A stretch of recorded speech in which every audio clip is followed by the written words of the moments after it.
Hey, and welcome to a lovely little walk today. Just going through all the sunflowers in this case. We'll see whole bunches of them for a little while. Just out there. It's really quite an impressive hill of sunflowers going on. Large fields of yellow. You'd almost think they were being farmed. So, the big news and topic of interest in the NASA area lately is the announcement of the new hiring call for people to come participate and do the new analog astronautics. So this one is for, it's a new one they've come up with. It's called the MMEA. I don't know exactly about the pronunciation on that. It's not as easy to pronounce as the Chape that they had before. But MMEA stands for Moon Mars Exploration Analog, which is pretty on the nose and fairly typical for the acronyms and names that they come up with for NASA. So, it's certainly a little different, stands out. It's a very interesting thing. They're looking for 4 people for that one. And it looks like they're going to be starting that around August of next year. So 2027.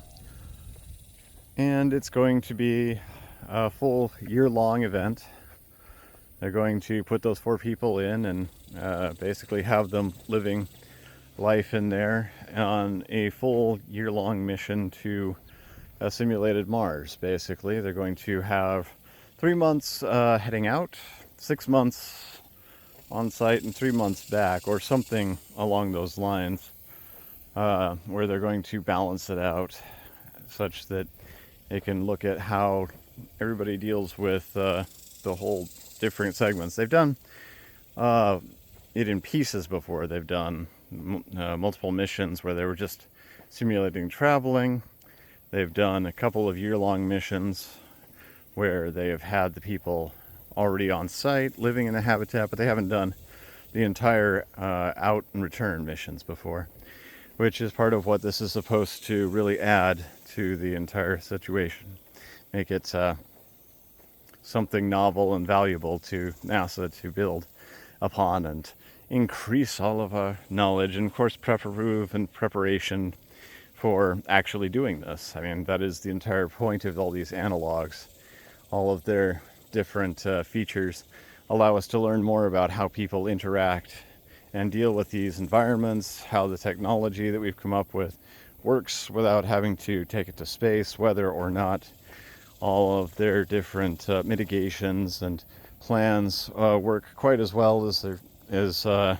But in the best environment they can be provided within reasonable cost and accessibility without actually putting people into real mortal danger, as will be the case when you send them off toward Mars. Because once you're out there, there's nobody who can provide any aid. There's no immediate rescue that can come and try and save a mission that's halfway to the red planet, as far as humans have ever gone at all, let alone having any kind of support vehicles on hand. So it's very good to have tested this thoroughly to know exactly what to expect, to made sure that every possible effort has been made to ensure that it will go as stably as possible. Hence all of these different analog missions, that even NASA is doing. But of course, they're not the only ones. Analogs continue to be quite popular across many different different organizations and practices, and they get attention now and then, and have their own regular conferences and science is being done. And so it's very interesting little application. They have fairly high requirements for this one. In order to be an effective candidate, you have to have at least a bachelor's degree in science or engineering, and you have to be 6'2" or under. I'm guessing that has mostly to do with the space and size inside the analog. They just don't build the doors especially high, and they don't want to have people who don't quite fit in the bunk beds, which is probably a good thing. Make sure that they don't bump their heads on whatever. When I've done these in the past, there certainly have been some limitations like that. When you go in and lay down, you want to make sure that you can, in fact, stretch out. It helps a lot.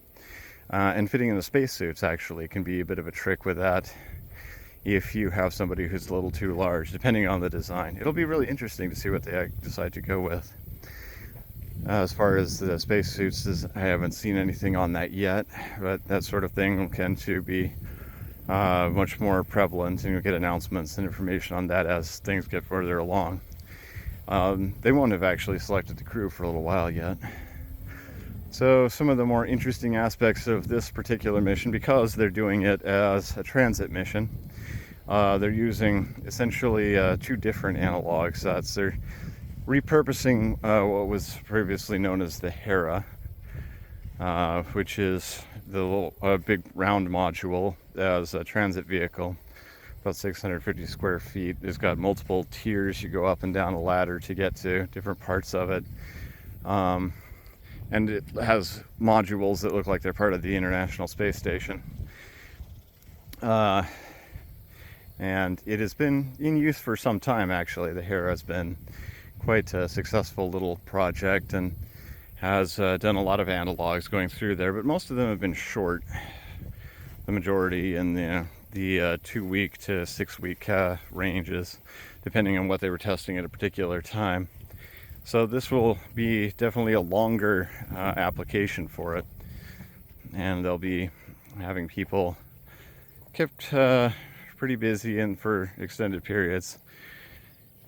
And when you have 4 people stuffed into a tiny space like that, there are all kinds of interesting challenges that can come up, and that's part of why they're selective as well on things like psychology and physio. Make sure you're healthy both in body and mind, and you get along with the other crew members, and that you are not going to go a little stir crazy being in a tiny space like that over time, as some people have definitely had issues with that in the past. There are interesting stories out there.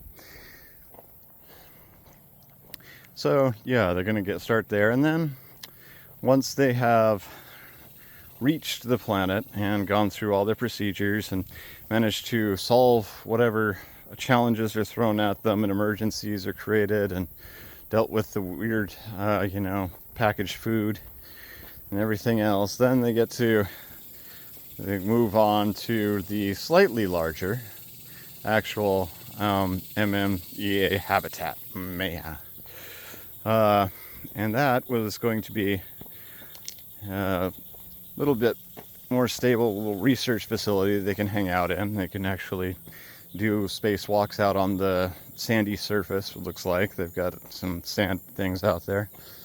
And get into a rover and drive around, in addition to other things that they can do.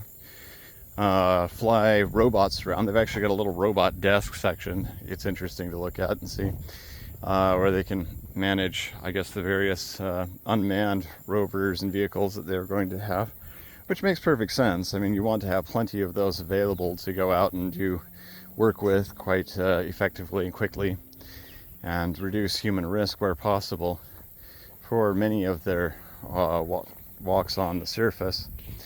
You just don't want to have to necessarily spend hours in a spacesuit. It's better if they get the robot to do it sometimes. And my favorite part actually is the hydroponics section.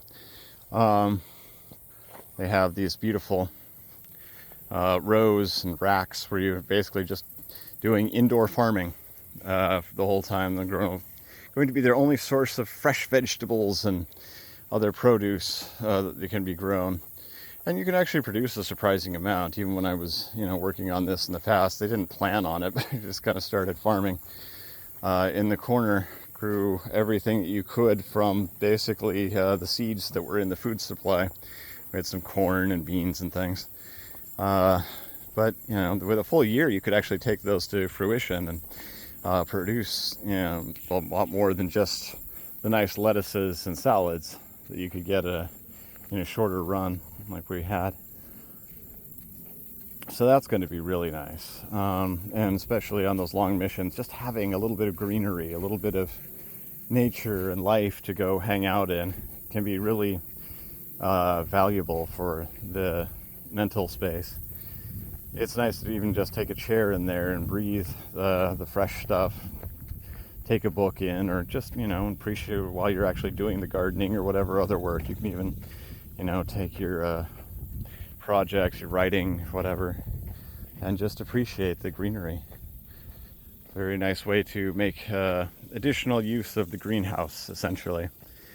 Let's see, we've got plenty of other spaces, everything you'd expect. Little private rooms, kitchens, meeting rooms, VR section. You make use of a lot of virtual reality, which is pretty handy when you're in an enclosed space like that, traveling as they do, as we all hope to, actually. And you can go and see the wider world and feel immersed in some other place and transported effectively just through the electronics.